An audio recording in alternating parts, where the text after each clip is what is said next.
The national chairman of the All Progressives Congress, Oshiomhole, has cleared the air on the controversies that have trailed the primaries conducted in various states by the party.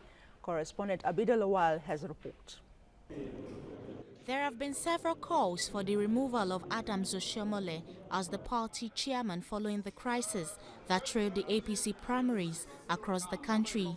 He addressed newsmen on the major issues ranging from the Supreme Court judgment on Rivers APC Congress, Imo State primaries, Ogun State primaries, and INEC decision on Zamfara primaries.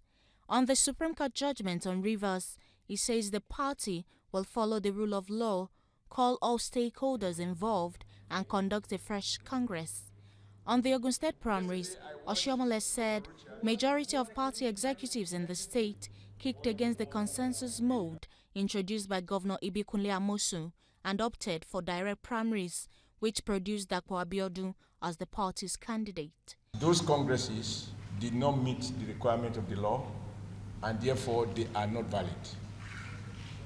As a law-abiding party, we have accepted the decisions of the Supreme Court, and we will call a meeting in no distant future of all the stakeholders in Rivers State to prepare them and to put the necessary machinery in place to conduct fresh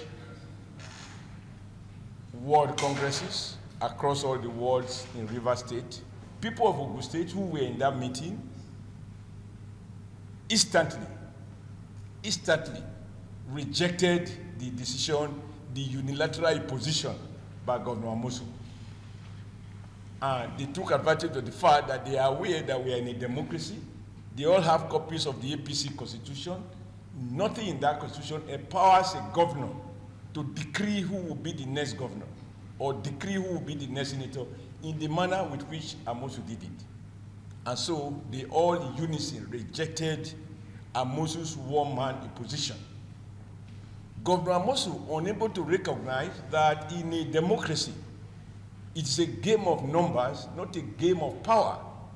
The issues in Imo State were also laid to rest, as the chairman affirmed Hope Uzodinma as the party's candidate. Resist every pressure, particularly an unlawful pressure, on my part to assist to undermine the wishes of the good people of Imo State, at this stage, the wishes of APC members in Imo State who do not want a political dynasty by the way in which they have voted. And we have upheld it, and we have done the needful by also ensuring that we submit the name of the winner, Senator Hope Uzodinma, as the APC candidate for Imo State. He expressed optimism that the Independent National Electoral Commission would do the needful regarding the Zamfara APC primaries. The court will look at the law, they will look at the rules, and as far as all the legal advice we have gotten is concerned, we think we are on good ground. We want to see INEC as an impartial arbiter, and I trust that they would do their very best to maintain their role as an impartial arbiter. And for now, we have confidence in them. The former Edo State governor said he was committed to justice and fairness to all. Abida Lawal, TVC News, Abuja.